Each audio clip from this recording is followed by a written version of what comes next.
ஆண்டவர் இரட்சகருமாகிய இயேசு கிறிஸ்துவின் நாமத்தினாலே உங்களை ஒவ்வொருவரையும் வாழ்த்தி வரவேற்கிறோம். हमारे उद्धारकर्ता यीशु मसीह के नाम से आप सबों को स्वागत करते हैं. சோதனை சகிக்கிற மனுஷன் அவன் பாக்கியவான். जिसने परीक्षा को सह लेता है वो धन्य है. வேதம் சொல்லுகிறது அவன் பாக்கியவான்ங்கிறோம். ஆனா நமக்கு பிடிக்காத ஒரு வார்த்தை சோதனை, டெஸ்ட். वचन कहता है वो धन्य है करके, लेकिन हमारे लिए बिल्कुल पसंद नहीं है जो भी जांच हमारे पास आती है. சோதனையே இல்லாம வாழணும்னு தான் நம்ம ஆசைப்படுறோம். हम चाहते हैं कि कोई परीक्षा हमारे लिए ना आ जाए. நம்ம எவ்வளவுதான் ஆசைப்பட்டாலும் நம்ம எவ்வளவுதான் ஜெபம் பண்ணாலும் ஆண்டவர் விடவே மாட்டேங்கிறார். लेकिन जितना भी हम प्रार्थना करें चाहें तो भी परमेश्वर हमें छोड़ते ही नहीं है. ஏனென்றால் நம்ம அவர் வந்து நம்மளை பாக்கியவனாய் பார்க்க விரும்புகிறார். क्योंकि वो चाहते हैं कि हमें एक धन्य व्यक्ति के रूप में हमें देखना चाहते हैं. आमीन. आमीन. சோதனை வராத மனுஷர்கள் யாருமே இல்ல வேதத்துல வாசிக்கும்போது. बाइबल में ऐसा कोई भी व्यक्ति नहीं है जिसके पास कोई परीक्षा नहीं आई. தேவனால் தெரிந்து கொள்ளப்பட்டு பயன்படுத்தப்பட்ட ஒவ்வொரு தேவ மனிதர்களும் பலவிதமான இக்கட்டான சோதனைக்குள்ள போயிருக்கிறார்கள். जो परमेश्वर के द्वारा इस्तेमाल किए हुए हर एक व्यक्ति जो है अपने जीवन में कई परीक्षाओं में गुजरते हैं. அதுல பழைய ஏற்பாட்டில் ஒரு மனுஷன் தான் யோபு. उसमें पुराना नियम में एक व्यक्ति है जिसका नाम है अय्यूब. இவர் பழைய ஏற்பாட்டில் ரொம்ப பழைய மனுஷன். पुराना नियम में भी बहुत ही पुराना व्यक्ति है. அவருக்கு என்று சபையோ அவர் கையில பைபிளோ ஒரு பாஸ்டரோ யாருமே இல்லைங்க. उनके लिए क्या कोई कलीसिया, क्या कोई पासवान या कोई कलाम, कुछ भी नहीं है. அப்படிப்பட்ட மனுஷனுக்கு ஒரு டெஸ்ட் இருக்குது. ऐसे एक व्यक्ति के पास एक परीक्षा आई. நம்மளுக்கு சர்ச் இருக்கு, நல்ல விசுவாசிக, நல்ல ஐக்கியம், பைபிள், இயேசு கிறிஸ்து, புதிய ஏற்பாடு எல்லா அனுபவம் காரியங்கள் இருந்தாலும் இவன் வருகிற நம்ம சின்ன சோதனையவே நம்மளால தாங்கிக் கொள்ள முடியல. हमारे पास अच्छा कलाम है, अच्छा बाइबल, अच्छा पास्टर है, अच्छा संगति है, सब कुछ है, तो भी हमारे लिए जो परीक्षा आती है उसको हम सह नहीं पाते हैं. அது மாத்திரமல்ல யோபு குறித்து பரலோகம் அற்புதமான ஒரு டெஸ்டிமனி கொடுக்கிறது. इतना ही नहीं, अय्यूब के प्रति स्वर्ग जो है बहुत ही बड़ा एक गवाह को भी देती है. அது 1 அதிகாரத்துல 1 வசனத்திலே அந்த டெஸ்டிமனியை நான் படிக்கிறேன். अय्यूब के पहला अध्याय की पहला आयत में भी उस गवाह के बारे में सुन सकते हैं. ஊத்ஸ் தேசத்திலே யோபு என்னும் பெயர் கொண்ட ஒரு மனுஷன் இருந்தான். அந்த மனுஷன் உத்தமன், சன்மார்க்கன், தேவனுக்கு பயப்படுகிறவன், பொல்லாப்புக்கு விலகுறவனுமாயிருந்தான். उस देश में अय्यूब नाम एक पुरुष था, वह खरा और सीधा था और परमेश्वर का भय मानता और बुराई से परे रहता था. யோபுடைய கேரக்டரை ஜஸ்ட் ஒரே வேர்டுல பரலோகம் முடிக்கல, ஜஸ்ட் 4 காரியங்களை அங்க சொல்லுகிறதை நான் பார்க்கிறோம். अय्यूब की बातों को एक ही शब्द में स्वर्ग खत्म नहीं किया, वरन कुछ ऐसे 4 बातों को बता रहे हैं. அவன் உத்தமனா இருக்கிறான், वो खरा था, அவன் சன்மார்க்கனா இருக்கிறான், वो सीधा था, தேவனுக்கு பயப்படுகிறவனா இருக்கிறான், परमेश्वर का भय मानता था, பொல்லாப்புக்கு விலகுறவனா இருக்கிறான், बुराई से परे रहता था. அவனுக்கு தான் இப்ப சோதனை.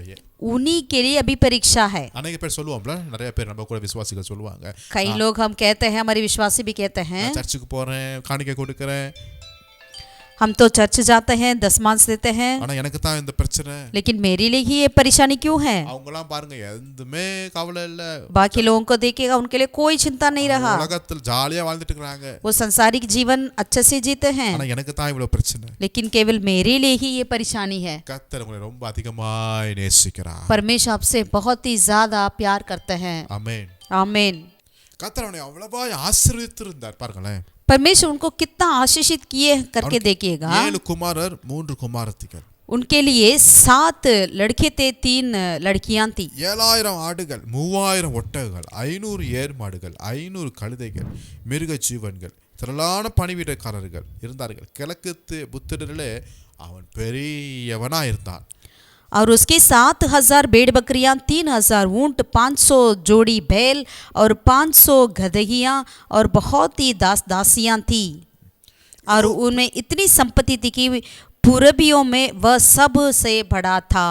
ஆமென். आमीन. இது மாத்திரமல்ல, इतना ही नहीं, அழைத்து அவளை பரிசுத்தப்படுத்தி அதிகாலமே எழுந்து அவர்களுக்காக வேணே சேவா தகவன பலி வர செலுத்துகிற மனுஷனா. इतना ही नहीं, वो क्या करते थे, हर भोर को अपने सारे बच्चों को बुलाकर उनके प्रति वहां पर उन्होंने होम बलि चढ़ाया करते थे. அப்ப குடும்பத்தை ஒரு சரியான முறையில வளர்க்கிறதுக்கு யோபு முன்மாதிரியா இருந்த மனுஷங்க. यानी परिवार को सही रूप से बढ़ाने में, पालन पोषण करने में वो एक बड़ा एक उदाहरण था. இந்த மனுஷனுடைய லைஃப்ல ஒரு டெஸ்ட் வருகிறது. इस व्यक्ति के जीवन में एक परीक्षा.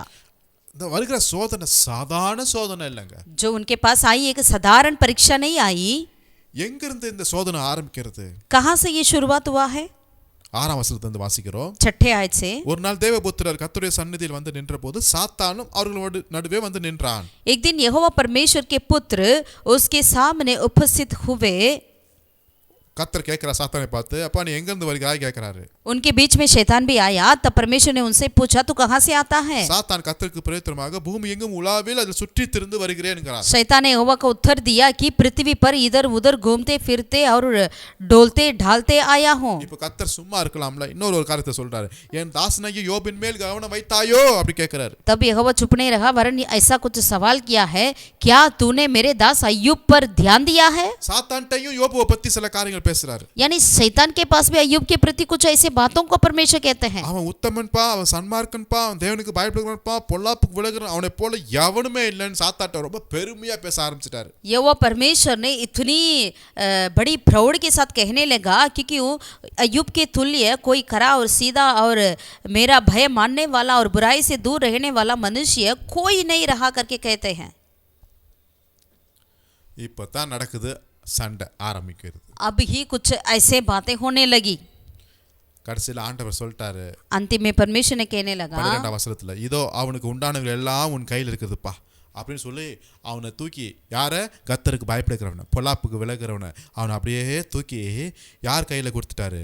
சாத்தான் கையில் கொடுத்துட்டாருப்பா. 12वीं आयत में परमेश्वर ने क्या किया? यहोवा ने शैतान से कहा, सुन जो कुछ उसका है वह सब तेरा हाथ में है, केवल उसका शरीर पर हाथ ना लगाना करके सारी बातों को, किसको?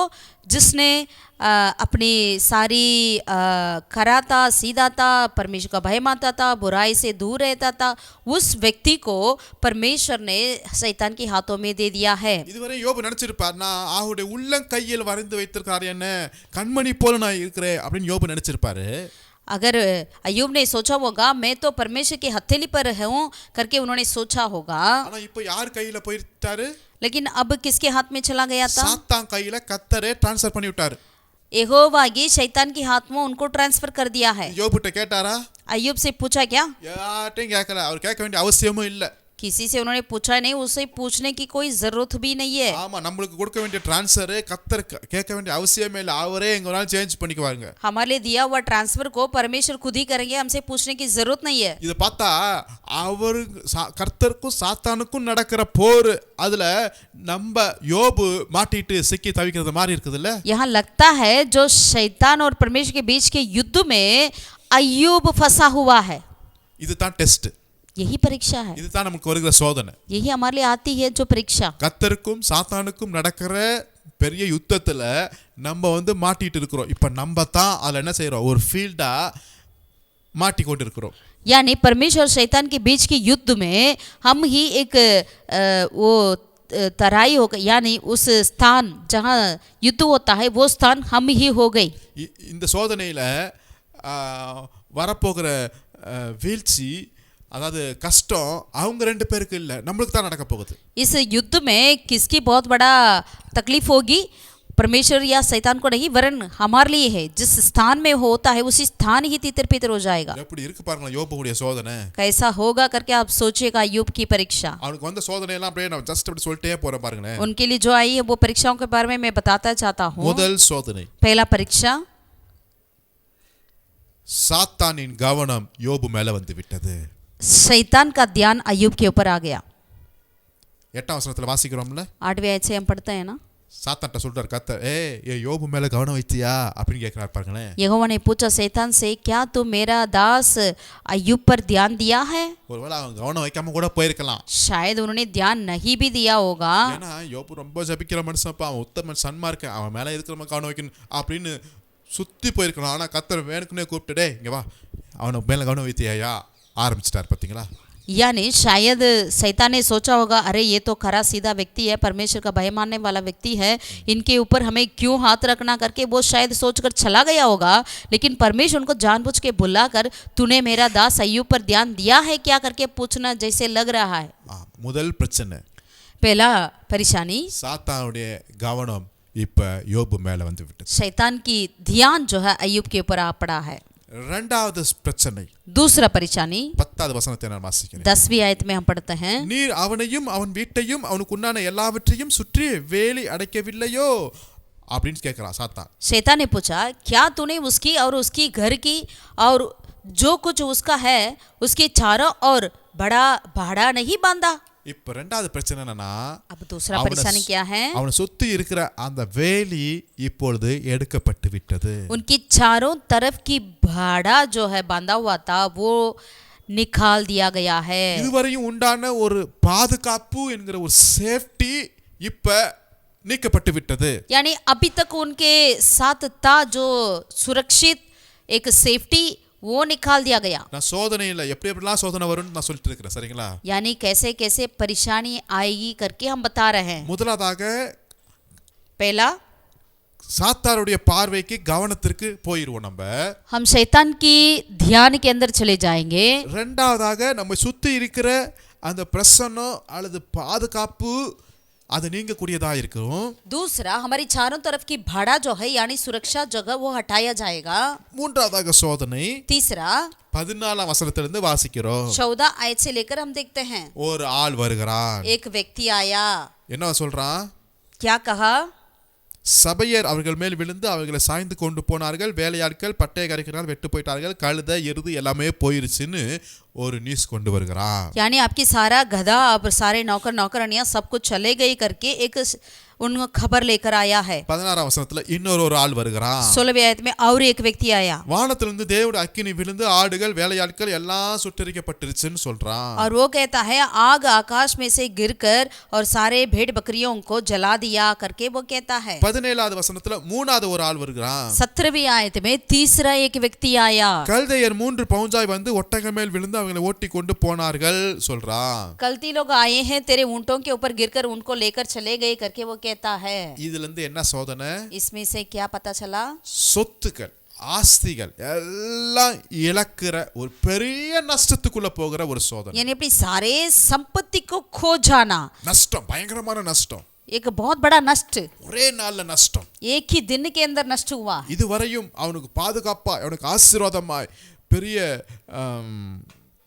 நல்லதா இருந்த காரியங்கள் இப்பொழுது அவனுக்கு பெரிய நஷ்டமாய் வருகிறது. आज तक उनके लिए बहुत ही बड़ा आशीष का कारण रहा वो सारा संपत्ति में अब उनके लिए बहुत बड़ा नष्ट हो गया ஒரே है. நாள்ல எல்லா சொத்தும் இழக்கப்படுகிறதா. एक ही दिन के अंदर उन्होंने अपने सारा संपत्ति को खो दिया. அடுத்தது என்ன சோதனை? अगला क्या है? 19ஆவது வசனத்துல 19वीं आयत में ஒரு ஆள் வந்து சொல்றான். एक व्यक्ति आकर कहा, வனாந்தர வழியாய் பெருங்காற்று வந்து அந்த வீட்டின் 4 மூலைகளிலும் அடிக்க அது பிள்ளைகள் மேல் விழ எல்லாரும் இறந்து போட்டாங்கட்டா. और जंगल में से बड़ा सा प्रचंड वायु चली और घर के चारों ओर कोने को ऐसा चोखा मारा तो वो जवानों पर गिर पड़ा और वे सब तेरे बच्चे सब मर गए. சொத்து இழப்பு, अपने संपत्ति का खो गया. இப்ப பிள்ளைகளுடைய இழப்பு, अब बच्चों को भी खो गया. ஒரு பயங்கரமான ஒரு பிரிவு. एक बहुत ही बड़ा एक अलगपन.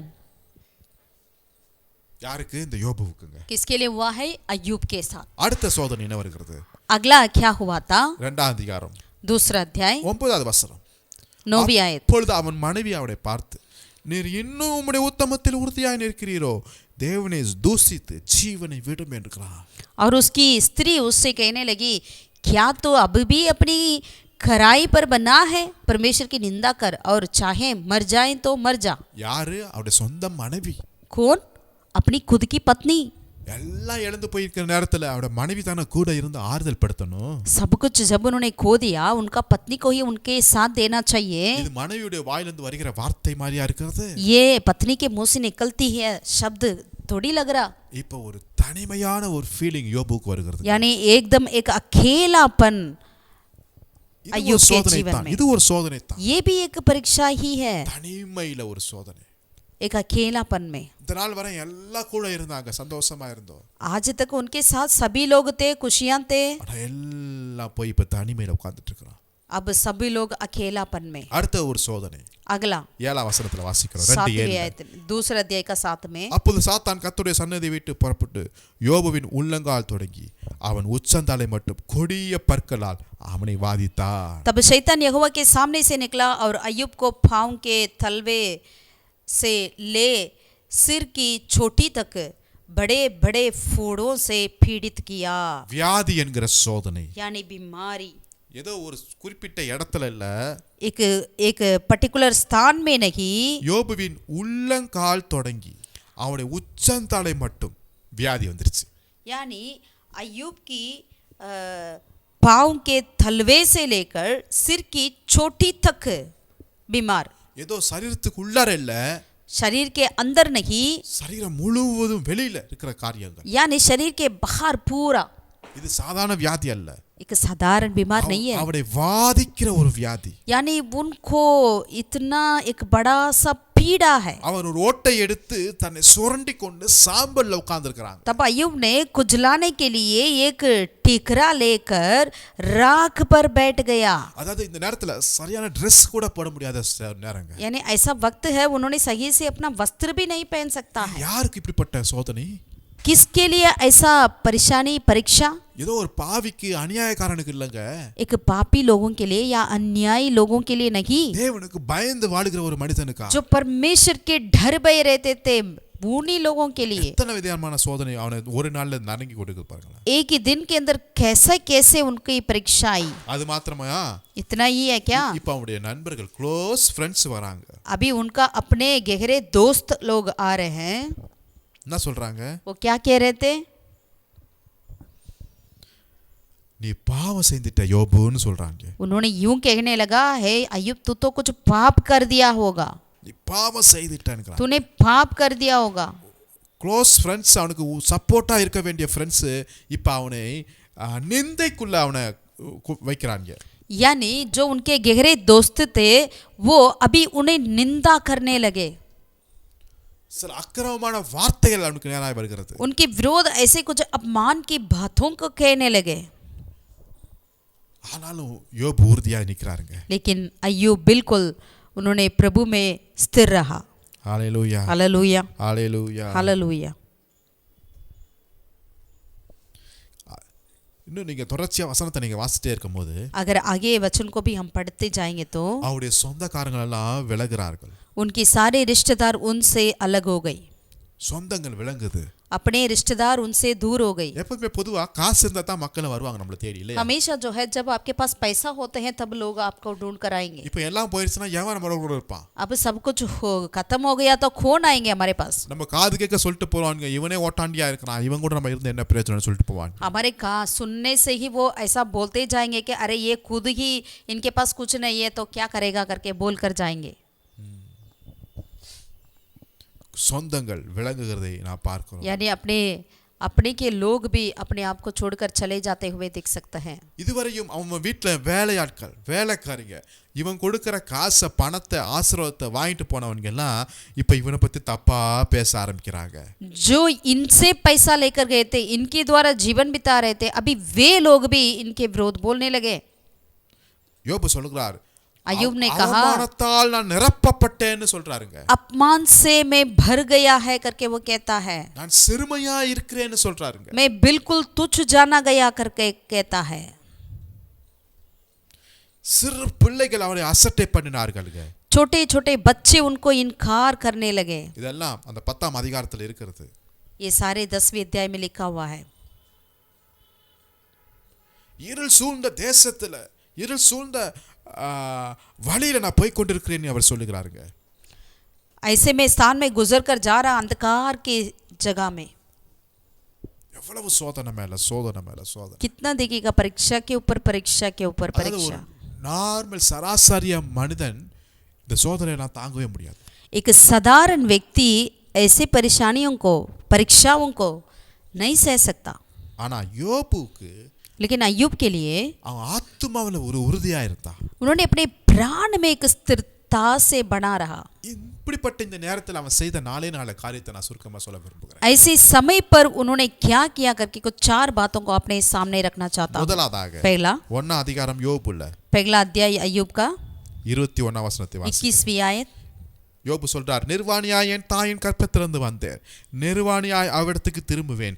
கர்த்தர் கொடுத்தார், கர்த்தர் எடுத்தார், கர்த்தருடைய நாமத்திற்கு ஸ்தோத்திரம் என்றார். अय्यूब कहता है मैं अपनी माँ के पेट से नंगा निकला और वही नंगा लौट जाऊंगा। यहोवा ने दिया और यहोवा ही ने लिया, आमीन। यहोवा का नाम धन्य है। சோதனையின் நேரத்துல தேவனை துதிக்க கற்றுக்கொள்ள வேண்டும். यानी परीक्षा के बीच में परमेश्वर को स्तुति करने के लिए सीखना है। கர்த்தருடைய நாமத்திற்கு ஸ்தோத்திரம். यहोवा का नाम धन्य है। ஹalleluya. हालेलुया ஹalleluya. हालेलुया। கர்த்தர் நம்மிடத்துல இருந்து இந்த சோதனையின் நேரத்துல எதிர்பார்க்கிற வார்த்தை இது தாங்க. यही है परमेश्वर जैसे परीक्षाओं के बीच में हमारे जुबान से यही बातों को चाहते हैं। யோபுக்கு எல்லா ஆசீர்வாதம் இருக்கும்போதும் அதிகாலை நேரத்துல அவர் தகன பலி செலுத்தினார். जब अय्यूब के पास सारी संपत्ति था तब भी उन्होंने भोर को उठकर परमेश्वर को उन्होंने बलि चढ़ाया। இப்ப அவனை சுத்தி சோதனைகள் எல்லாம் நிரம்பி இருக்கிற நேரத்திலயும் கர்த்தருக்கு ஸ்தோத்திரம் சொன்னார். பாத்தீங்களா, இதுதான் பரலோகம் எதிர்பார்க்கிறது இன்னைக்கு. अब उनके चारों तरफ इतने सारे परीक्षाओं के बीच में पड़ा हुआ तब भी उन्होंने परमेश्वर को धन्य कहता है।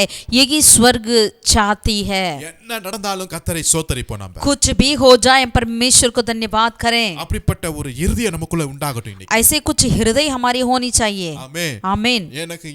எனக்கு கிடைத்தாலும் சரி கிடைக்காட்டினாலும் சரி எனக்குள்ள இருந்தது எல்லாம் போனாலும் சரி நான் கர்த்தரை ஸ்தோத்திரிப்பேன். यदि मुझे मिले या ना मिले, अगर सब कुछ चले जाए या ना जाए, कुछ भी हो, लेकिन मैं परमेश्वर को धन्य कहता रहूंगा। தேவனுடைய கரத்துல இருந்து இப்ப நான் சாத்தானுடைய கரத்துக்கு போனாலும் நான் தேவனை துதிப்பேன். यदि मैं परमेश्वर के हाथ से शैतान के हाथ में चले गए क्यों ना हो, तब भी मैं परमेश्वर को ही धन्यवाद करूंगा। யோபுக்கு தெரியுது இது கர்த்தருக்கு சாத்தானுக்கு நடக்கிற ஒரு மிகப்பெரிய யுத்தம் போலக்கு.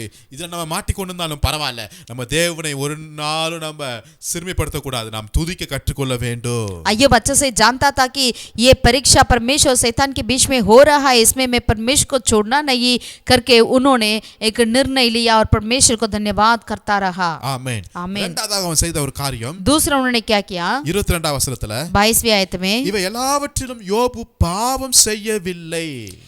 इस सब बातों में भी अय्यूब ने ना तो पाप किया और ना परमेश्वर पर मूर्खता से दोष लगाया। இரண்டாவதாக காரியம் பாவம் செய்யவில்லை. दूसरा कार्य क्या किया है? अय्यूब ने पाप नहीं किया। சோதனைக்கு முன்பும் பாவம் செய்யல, परीक्षा के पहले भी पाप नहीं किया, சோதனைக்கு பின்பும் பாவம் செய்யல. परीक्षा के बाद भी पाप नहीं किया। எல்லாம் இருந்தும் பாவம் செய்யல, எதுவுமே இல்லனாலும் நான் பாவம் செய்ய மாட்டேன். जब भी उनके पास सब कुछ था तब भी पाप नहीं किया, जब कुछ भी नहीं था तब भी पाप नहीं किया। ஹalleluya. हालेलुया ஆமென். आमीन। இப்படிப்பட்ட ஒரு கேரக்டரை கர்த்தர் எதிர்பார்க்கறாருங்க. ऐसे एक स्वभाव को परमेश्वर चाहते हैं। ஏன்னா பரலோகம் அவனுக்கு என்ன சர்டிபிகேட் கொடுத்துச்சு? இவன் பொல்லாப்புக்கு விலகிறவன் என்று சொல்லப்பட்டுச்சு. क्योंकि स्वर्ग इनके ऊपर क्या गवाही दिया है, ये बुराई से बचा रहता है करके कहती है। அததான் இன்னைக்கு வரையும் அவன் ஃபாலோ பண்ணிட்டு இருக்கான். उसी कार्य को आज तक वो फॉलो करते आता है। பாவம் செய்ய மாட்டேன், पाप नहीं करूंगा। ஆமென். आमीन। அப்ப என்ன பைபிள் அவன் கையில இருந்துச்சு? तो उनके पास कौन सा कलाम था, बाइबल था, அல்லது பாவம் என்னன்னு லிஸ்ட் இருந்துச்சா? या उनके पास पाप का सूची पत्र था क्या? இல்லவே இல்ல. कुछ नहीं था, ஆனாலும் பாவம் செய்யல. लेकिन उन्होंने पाप नहीं किया। மூன்றாவதாக ஒரு காரியம் तीसरा அதே வசனத்துல उसी वचन में குறை சொல்லவும் இல்லை. उन्होंने परमेश्वर पर मूर्खता से दोष नहीं लगाया। தேவனை பற்றி குறை சொல்லல. यानी परमेश्वर पर मूर्खता से दोष नहीं लगाया। நம்ம இழிவாய் பேசின நண்பர்களை பத்தியும் குறை சொல்லவில்லை. अपने ऊपर अपने विरोध बातें करी उस दोस्तों के प्रति भी उन्होंने कमियों नहीं कहा। ஒரு குறைவும் வரவில்லை அவ வாயில இருந்து. यानी एक भी ऐसे कमियों की बात उनके मुंह से नहीं निकला। ஆமென். आमीन। அதுக்கு பதிலா அவன் என்ன சொல்றான்? उसके बदले में उन्होंने क्या कहा? 10 வசனத்துல 2:10 தேவன் கையில நன்மை பெற்று நாம் தீமை பெற வேண்டாமோ? दूसरा अध्याय का 10वीं आयत में वो कहता है, जो परमेश्वर के हाथों में जो भलाई को पाए हम बुराई को ना पाए क्या? சில சமயத்துல குறை சொல்கிறது சில பேருக்கு அது ஒரு பழக்கமாவே போயிருது. कई बार ऐसे दुखों को बातें करना, कमियों को कहना कई लोगों का वो उनका आदत ही बन जाता है। இது இல்ல அது இல்ல அப்படி ஆயிடுச்சு இப்படி ஆயிடுச்சு, मेरे पास ये नहीं है, वो नहीं है, குறை சொல்லாதீர்கள். वे ऐसे हैं करके कमियों को ना बोलें। நாலாவதாக கடைசியாக और चौथा कार्य है பொறுமையாயிருந்தார். वो धीरज धरे। ஆமென். இது ரொம்ப முக்கியமான பாயிண்ட். यही बहुत ही मुख्य कार्य है। ஏன்னா இப்படிப்பட்ட சூழ்நிலையில ரொம்ப அதிகமாய் ஜனங்கள் பொதுவாய் பேசுவார்கள். ऐसे वक्त में लोग क्या करते हैं, हमेशा बहुत ही बोलने लगेंगे, உளறிட்டே இருப்பாங்க, பேசிட்டே இருப்பாங்க. कुछ ऐसे कहते रहेंगे ஏன்னா அவங்க உள்ள உடைஞ்சிருச்சுல, क्योंकि उनका दिल टूट गया ना, அது தாங்க முடியாத சில காரியங்களை அவங்க பார்க்கிறதுனால वो सह नहीं पाते हैं, इसीलिए அவங்களால கண்ட்ரோல் பண்ண முடியாம वो अपने कंट्रोल में नहीं रह पाते हैं। பேசிட்டே இருப்பாங்க, वो बोलते रहेंगे, பேசிட்டே बोलते रहेंगे। என்ன சொல்ல போனா இப்படிப்பட்ட காரியம் நடந்துச்சுன்னா அவங்க பைத்தியமா கூட மாறிடுவாங்க. और भी कह सकते हैं ऐसे कार्य उनके पास होता है तो वो कुछ लोग तो पागल ही बन जाते हैं। ஆனா யோபு பைத்தியம் ஆகல, அவங்க மனைவி தான் ஒரு மாதிரி பேசுறது. அதனால தான் யோபு சொல்றா, என்ன நீ பைத்தியக்காரி மாதிரி பேசுறேன்ட்டார். अय्यूब तो पागल नहीं बना, लेकिन उनका पत्नी जो है वही कुछ इस तरह बोलने लगी, तो इसीलिए अय्यूब कहता है तू क्या पागल सिरके जैसे बातें कर रही है। யோபு ரொம்ப தெளிவா இருக்கிறார்.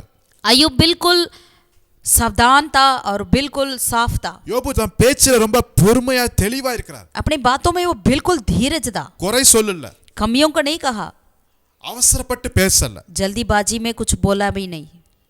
வரவங்க போறவங்க எல்லாம் திட்டுறாங்க, आने आते जाते सभी लोग उसके विरोध बोलने लगे। வீட்ல வேலை செஞ்சவங்க அவங்க அவமானமா பேசுறாங்க, उनके घर पर काम किए थे वो नौकर दास लोग उनके विरोध बोलने लगे, பொறுமையா உட்கார்ந்துட்டு लेकिन वो धीरज से धरा, பொறுமையா உட்கார்ந்துட்டு. धीरज धरा।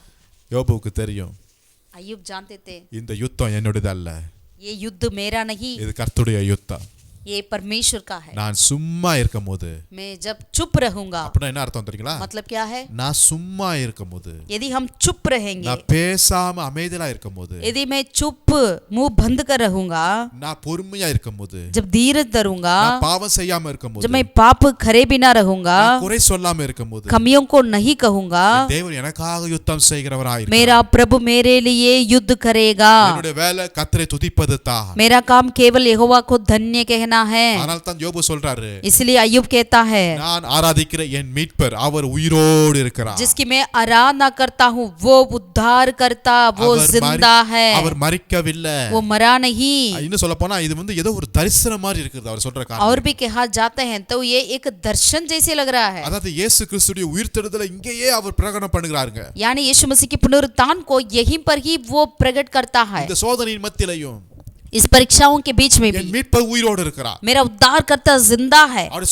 என்னோட சொந்த கண்களால நான் பார்க்க मैं போகிறேன். अपनी आंखों से देखूंगा। ஹalleluya, हालेलुया, ஹalleluya, हालेलुया। எவ்வளவு நல்ல அந்த கேரக்டர் நீங்க பாருங்களேன். वो कितना अच्छा उनका स्वभाव को देखिएगा, பொறுமையா இருக்கிறாரு, बिल्कुल धीरज धरा। தேவையில்லாத வார்த்தை அல்ல, कुछ ऐसे बातों को उन्होंने नहीं कहा, வாயை ரொம்ப கண்ட்ரோல்குள்ள இருக்கிறார். अपने मुंह को इतनी कंट्रोल में रखा है। அதனால தான் கர்த்தர் சொல்றாரு, इसीलिए यहोवा परमेश्वर ने कहा, என்ன சொல்றாரு? क्या कहा? 42ஆம் அதிகாரத்துல 42वीं अध्याय में 7ஆம் வசனத்துல கடைசி பகுதியை வாசிக்கும் போது 7वीं अध्याय का हम पढ़ेंगे तो, என் தாசனாகிய யோபு பேசினது போல நீங்கள் என்னை குறித்து நிதானமாய் பேசவில்லை என்று யோபுடைய நண்பர்கிட்ட அங்க கர்த்தர் சொல்லுகிற காரியமா இருக்கிறது. अय्यूब के दोस्तों के पास परमेश्वर ने कहा, जैसा ठीक बात मेरे दास अय्यूब ने मेरे विषय में कही है वैसे तुम लोगों ने नहीं कही। யோபு ரொம்ப நிதானமாய் பேசினாரு. यानी वो बिल्कुल सावधान से बोला अय्यूब ने। இப்படிப்பட்ட இந்த டென்ஷனான நேரத்துல நம்ம நிதானமா இழந்துருவோம் இல்லையா?